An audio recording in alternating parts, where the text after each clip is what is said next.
It's time to move across to our second segment, and this one is on economic standing. Now, it's going to take the form of a panel discussion, and we will have one of Scotiabank's own moderating, Mrs. Sarah Cummings, Director, Corporate Solutions and Investment Banking. Please join me on stage.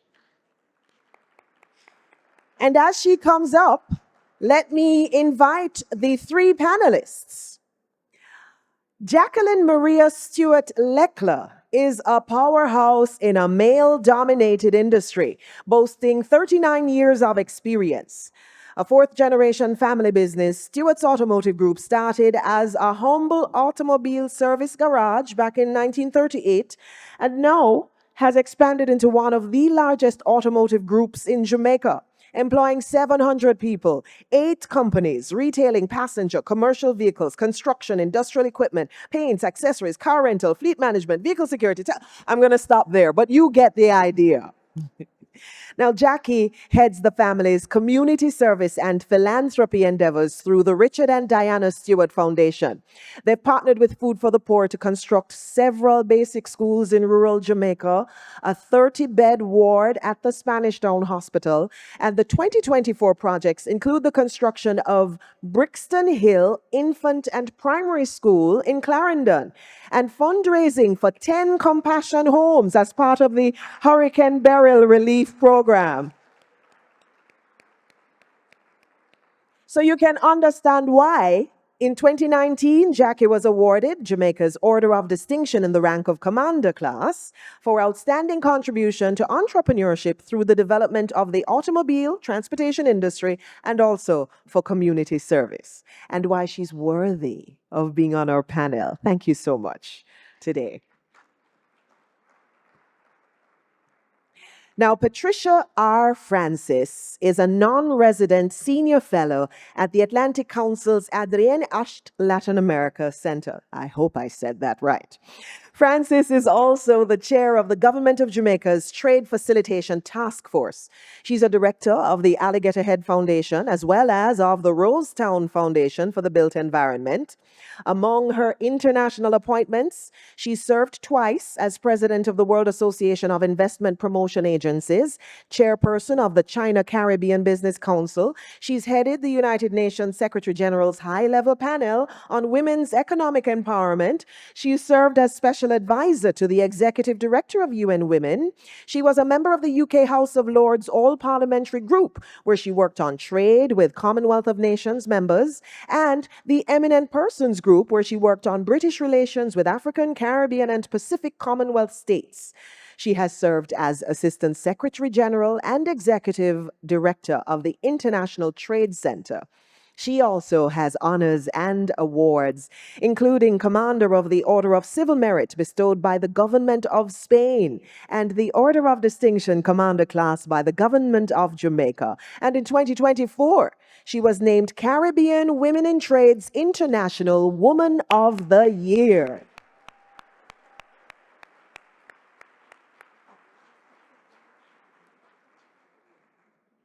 Our third panelist is our very own Audrey Tugwell Henry.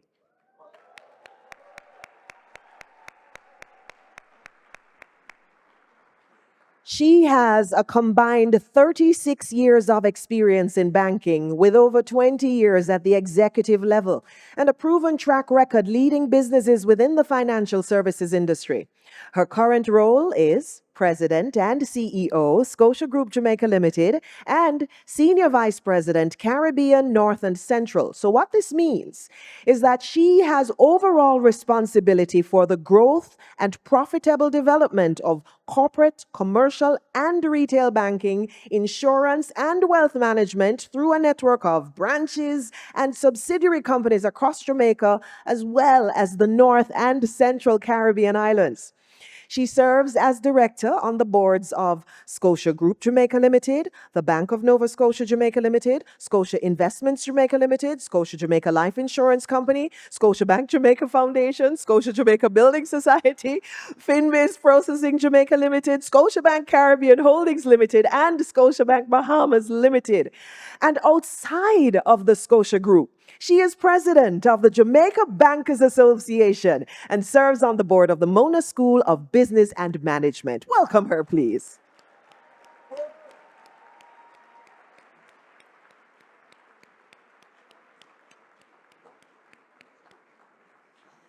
And now, ladies and gentlemen, I turn you over to your moderator, Mrs. Sarah Cummings.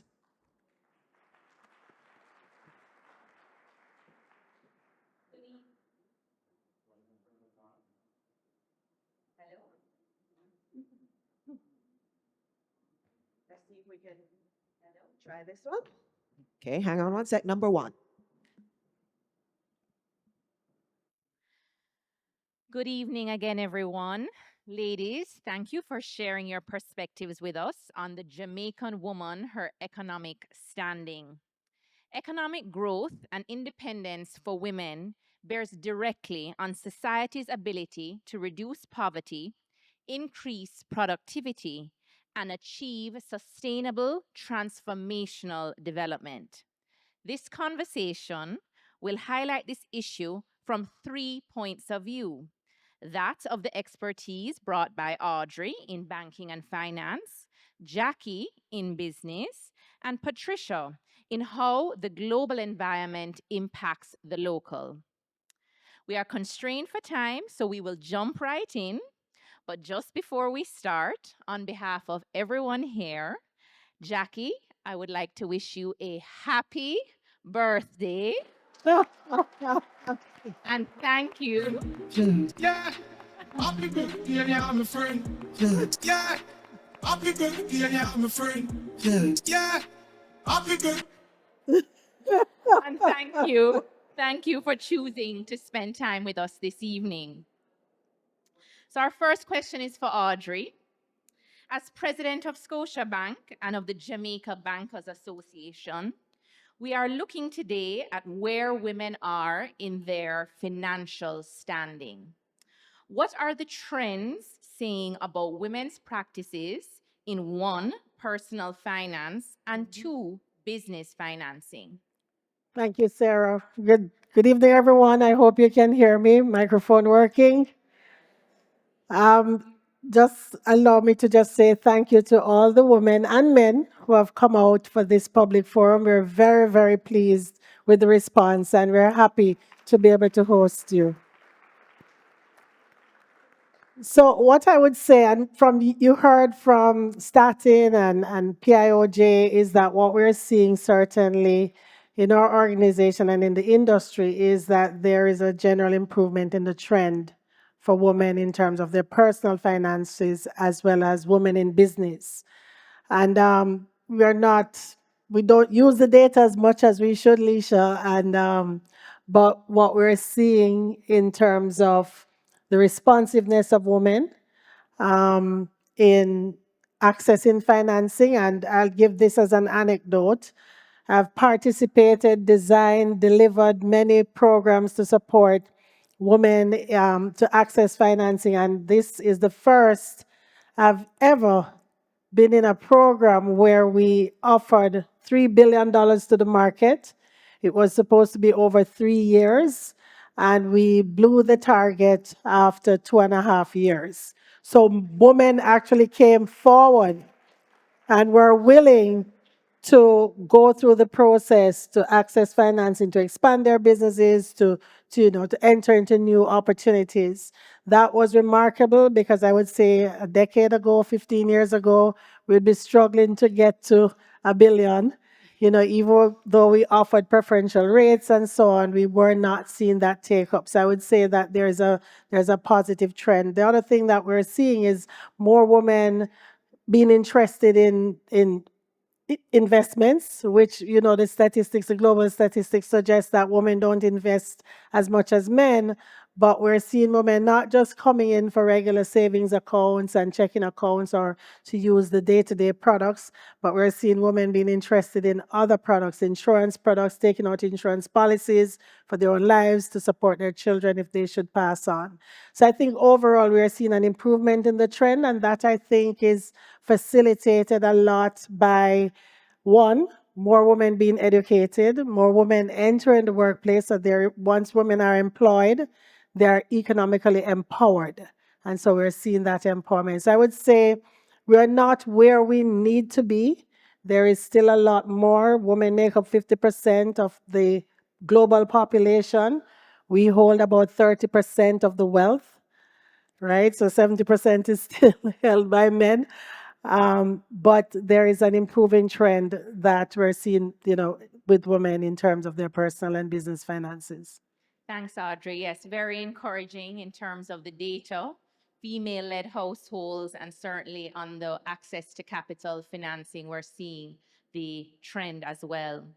Jackie, you had 10 legal entities, the 6 vehicle showrooms, rental locations, parts warehouses, aftermarket retail operations, and the list goes on. You have been in business for more than 39 years. You've seen business through different sizes and phases. Some may feel that as head of an enterprise, you may not be able to identify with some of the challenges that are facing MSMEs, while others may argue that women, regardless of the stage that they're in, face common experiences and barriers. What have you observed about where women in business are today?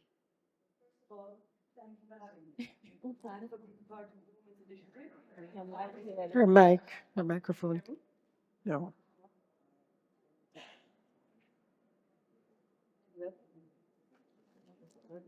It's okay. It's Okay, I'm live. So thank you for having me and for allowing me to be part of the Women's Initiative group, which means a lot to me. So in Jamaica, we are special. Yes, we have barriers, but I'm noticing the trend that at this generation, it's at the CEO level that we're having the issue. So women are the backbone of the workforce, no two ways about it. But what I'd love to see happen is that we get to the CEO level, and Lisha mentioned it. Thank you, so did PIOJ. So I almost felt like you were speaking to me because I was talking about this today. So, it's really to continue educating us. It's changing our societal norms. And as we just said earlier, we have to give the women financing. And that's what's happening. And I'm so proud that you blew the budget so quickly. Thank you, Jackie. You mentioned, the need to see more women at the CEO level. I do think the statistic was mentioned about the wage gap as well. What is going to make that shift? Do you think that it is just what you mentioned, generational, that we will just have to, with this younger generation, 50% of women now in the Gen Z, millennial, we can expect to see that shift, that the trend is happening. We know we need more CEOs, but it's just a matter of time. Definitely. Like I was doing a quick research today, and the top 30 companies on the main stock exchange, only 4 had women as CEOs. And you were one of them. So I do think that because of education, and you mentioned it earlier to me, the fact that we can get help, women can progress. So yes, I think our society has changed. We used to be very patriarchal, and now it's changing, but it's going to take time. We need one more generation. In my case, I didn't even go to university. It wasn't expected. Yeah. At my late stage, I'm just doing my MBA now. Wonderful. No, we're not, I would say the Gen Z and millennials, we're not transferring our power. Patricia, your work over the years has always focused on global opportunities, whether stimulating foreign direct investment as president of JAMPRO or as Assistant Secretary General of the International Trade Center. What do you wish women in business, aspiring entrepreneurs, and professional women knew about equipping and positioning themselves and their business to seize global opportunities? Thank you very much. And I also want to thank you for inviting me here today.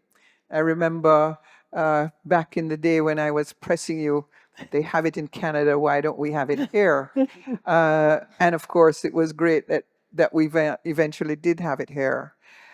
But I think to start off, the first thing is mindset. What is your vision? And I think that in Jamaica, Caribbean wide, generally speaking, we think small. We don't think, in a way that we can take on the world. And so this is the first challenge. We have to have a different mindset where we look at global opportunities. There's no border that can restrict us. And in fact, I take inspiration from the old days when, before we started to have exports in Jamaica, when it was the ICIs who went out to Panama, to whatever, and they took goods from Jamaica, went out there and came back. And that was the beginning of our informal export trade. And so how do we build into our people that the borders don't mean anything and that opportunity is everywhere? So that's the first thing, that we are capable of taking on the globe. So I think that's very, very important. The second thing is understanding what the market is. So you have to understand what the opportunity is, and you have to understand where you fit within that opportunity. So whether you're producing a product or you're delivering a service, how do we manage to be part of that? Yesterday I was standing in the supermarket talking to a young lady behind me. She's been working for the last 7 years remotely with Australia.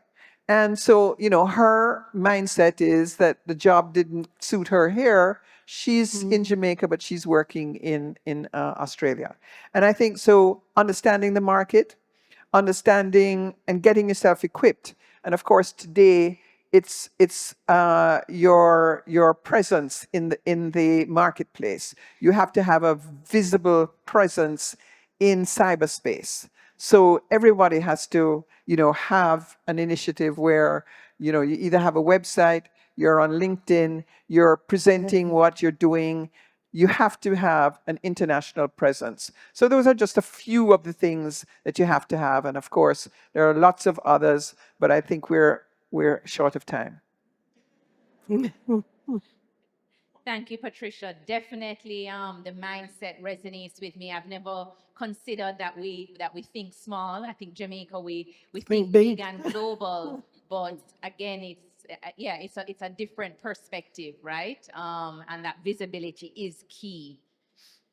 Jackie, we are very interested in understanding the paths that lead to success. Reflecting on your journey, what specific actions and behaviors were crucial to your success? I can't say enough about the power of positivity. Whatever that looks like for you, for me, it's a vision board. For other people, it might just be waking up and having an affirmative message. But you've got to be positive. You've got to be focused. Don't give up. I started working with 15 employees. I have managed to grow with my family. We're at 700 employees, 730. We didn't get there overnight. It was intentional, and it was positive. I also believe in discipline. Don't be afraid of hard work. Don't be afraid to do things that you're asking other people to do. Be intentional. Try and be a good person. Nobody's perfect. But if you wake up every day trying to do something good for the people around you, you're going to breed positivity and happiness and success.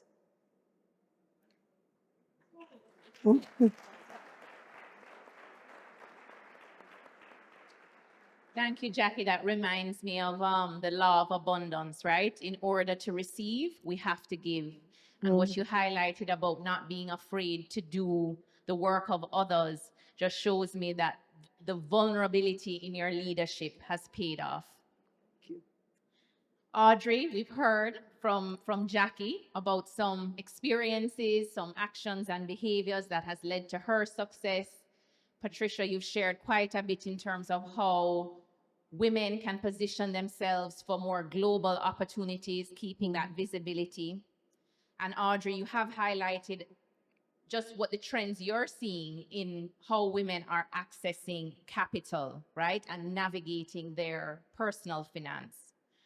What have you identified? The trends are positive, But can you share with us what is an imminent hurdle that we must overcome? Mhm.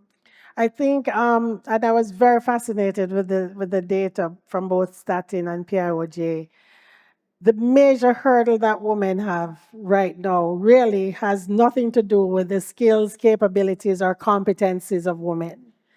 A lot of the hurdles that we're facing are societal. And the biggest hurdle that we have is bias and discrimination.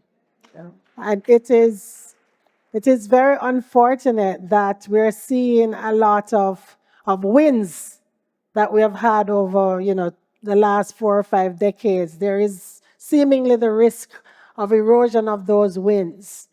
But notwithstanding discrimination and bias, I think some of that has led into things like violence against women, which, because sometimes in some societies we are not seen as equal, then it's okay to sort of kick the dog. The other key issue that we have is, how do we as women get into places of influence? Because the statistics are very clear. In Jamaica, you have maybe 60-70% of women at entry level in corporations, and in supervisory level, management levels. But when you get to the C-suite, and God forbid the CEO level, or worse, the board level, that number diminishes to below 20%. So some of the societal stuff feeds into that. So there is the discrimination, the bias, and then there is the childcare and the home care, which I think when I look back over my almost 4 decades of working in banking, I think that has fed into a number of women not optimizing and actualizing their full potential to get into even that C-suite or to elevate to the board level, because they have divided their time between childcare and moving ahead. So I believe that the state has a big role to play in providing safe, affordable, reliable childcare to allow women to be able to not just enter the workplace, but stay. We saw, unfortunately, a number of women fell out of the workplace during COVID and after COVID. So I feel like the hurdles are societal, but I'm extremely optimistic that as women, we will continue to fight the good fight. It's funny to think that even in some so-called economically developed states, Jamaica was still ahead of the pack in terms of things like maternity leave with pay, and and and even the Employment Act that spoke to equal pay for equal work and no discrimination based on sex. It's unfortunate that the enforcement of that is not taking place, because we're still seeing that disparity. But I'm optimistic and I'm hopeful that we can continue to press ahead and continue to make good strides, notwithstanding the hurdles. Thank you, Audrey. It does remind me of what was shared earlier about being worthy, right? As I said, we have the credentials, we have the education, flipping that switch in our own minds about our worth, right? And taking agency over our power, because we are powerful. Patricia, we'll now look at the macro level and how the global economic trade factors affect women within our nation state. What are the top 3 most imminent or emerging issues about in the economic trade sphere, which we should all be aware of, because at some point we will all be impacted? Good question. I think the first thing that every one of us feel every day is the impact of inflation. And it's, in Jamaica, we're experiencing not just inflation based on what's happening in the country, but also imported inflation. And given the kind of volatility that we're seeing in the environment today, I think this is only going to get worse. My prediction is that we're going to be, we were trending down in terms of cost of money, although I know it's a little bit controversial right now. But I think that we are going to face a volatility in the marketplace, which is going to have an impact on us here locally. And that knock-on effect, whether it is you're a woman who is in a small business or you are employed, it's going to have an impact on you. The second big one, I think, is technology and the impact of the disruptive nature of AI. When you look at where women sit in the economy and the kinds of jobs that they have, a lot of those jobs are going to be taken away by AI. And so what are we going to do about that? How are we going to transform ourselves? How are we going to get digitally savvy? And how are we going to get into the marketplace ourselves with those kinds of skills that we can engage? And I think the third important one is climate change. We think if you think about the potholes that we're facing every day in the road, we've had rain last year like we've never seen. That's right. And that's about climate change. The impact of that has been economic. And so we're not only talking about environmental issues, but if you're in the hotel industry and you see, if anybody's been to down in St. Catherine there, the beach has eroded. And when we so if you're in the tourism industry, you have to be worried about this is our product, this is what we're selling. And so climate change is going to hit women more. It has in the past hit women more than men. So we have to be thinking about, what are we doing to become more resilient? What are we going to do, not only policy-wise, but also in terms of our own actions to look at climate change and think about what is it that we need to do? My time is up.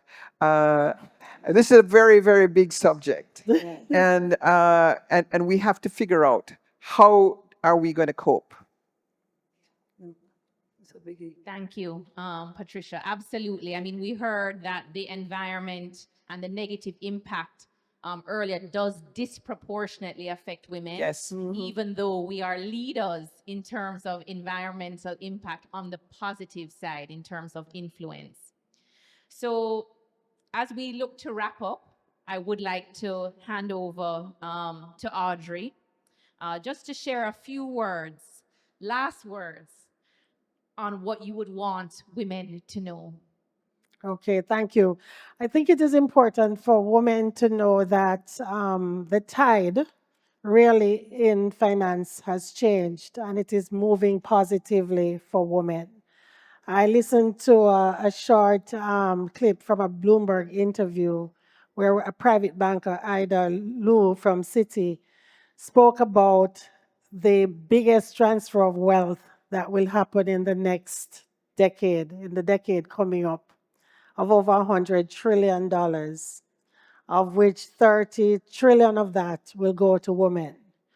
And so, assuming the transfer of wealth happens as it should, because women are more economically empowered, women will then move up from holding on to 30% of global wealth to about 50% of global wealth. And that's going to be big and powerful and impactful.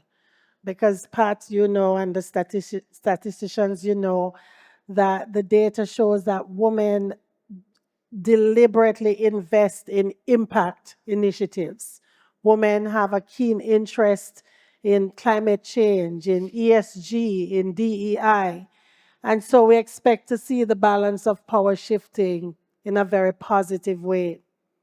And I want to encourage women to understand that there are no regulations that will prevent you from accessing capital, certainly not in a bank. I want women to know that there are no credit policies that are written in a bank that will discriminate you from accessing capital. I want women to know that there are institutions like Scotiabank that have programs geared towards your economic empowerment. I want women to know that you can seek out a number of entities and resources and options today to help your business to thrive. For example, we have a Scotiabank Vision Achievers, which is a 17 weeks business coaching program, and it is predominantly supported and subscribed to by women, because there is a whole pitch that you have to make, and we're finding that the women are coming out and that they're being impacted. We have the Scotiabank Women's Initiative that is specifically geared towards that. The government has a number of programs through JBDC, through IDB, through Development Bank of Jamaica. There are a number of programs that are available to help you not just to access finance, but to allow you to build your capacity to grow your businesses. There are a number of programs that are available to help you as women to thrive in your professional fields. So I want women to know that all is not lost. There are a number of structures to help to uplift us, and that when we as women, uplift each other, we uplift communities, we uplift countries, and we uplift the world.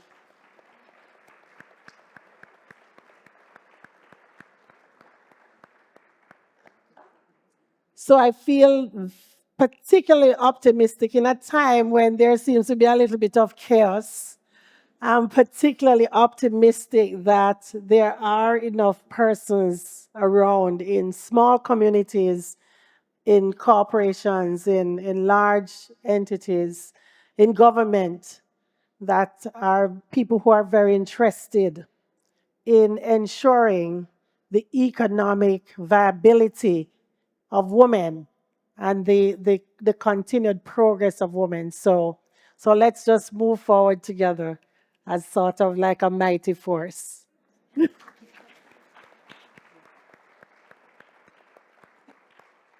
Well, I'd like to thank you all. A lot of insight and perspectives. We heard about the positive mindset, right? So I'm hearing optimism, I'm hearing positivity, I'm hearing that we are well equipped. I am hearing that we have no boundaries in terms of our ability to access global opportunities. So I'm hearing that the trends are all very positive. So I really want to thank you ladies for sharing your perspectives and your experience with us tonight. We are very encouraged. Thank you. Thank you.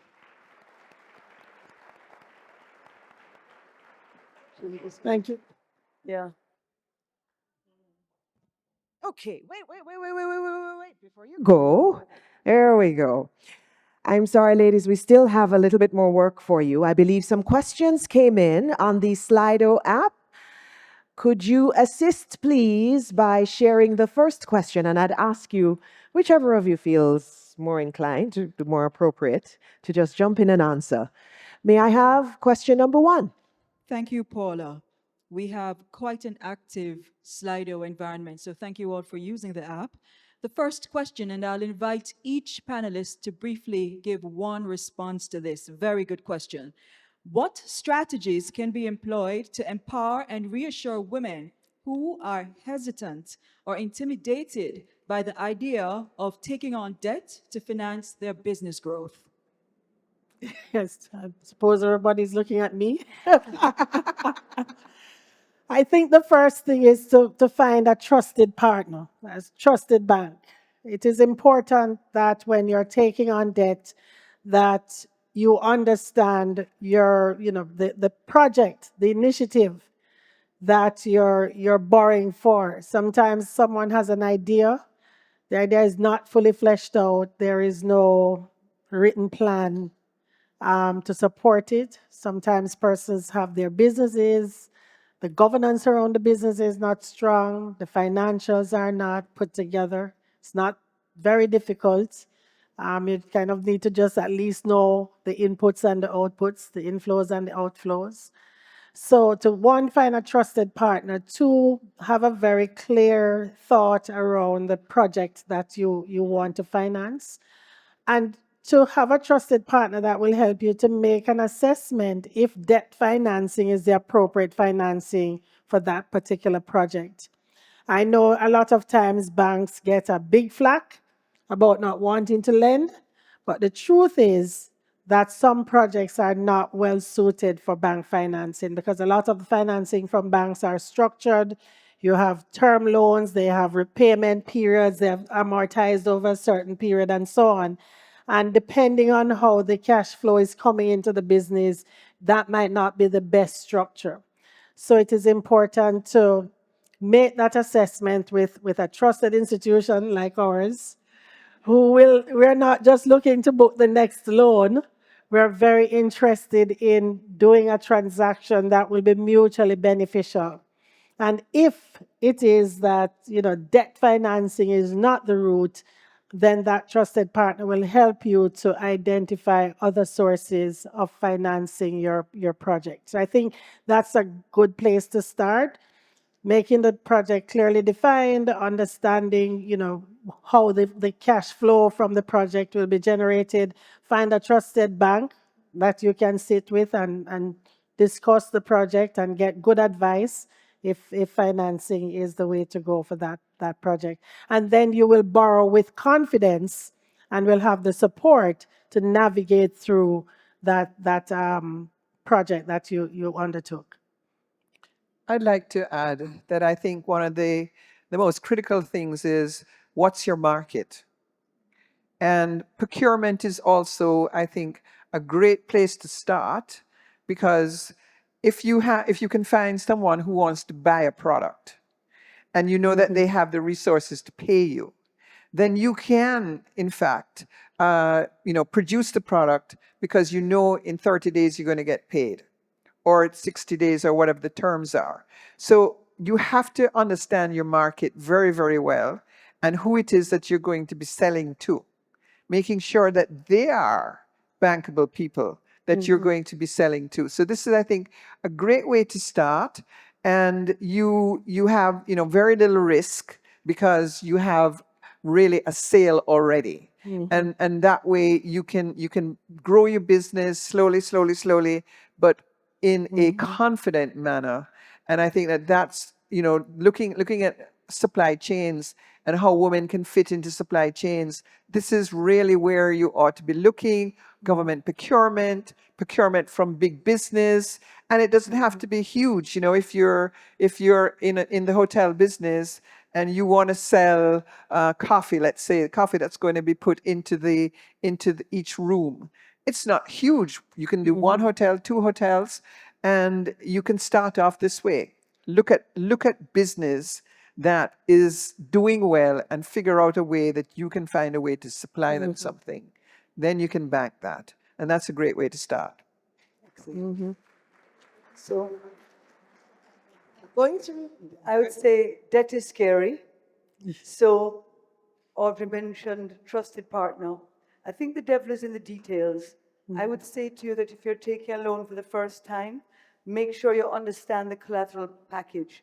Make sure you understand what you're signing your life away to. Because once you've signed your contract, there's no turning back. Also, you mentioned cash flow. The thing is, business has ebbs and flows. So you need to be sure that if you're signing this particular package, that you feel, despite the ebbs and flows, you can secure enough business to carry it through. I'm speaking from personal experience. That is scary. Oh, boy. One more time, ladies and gentlemen.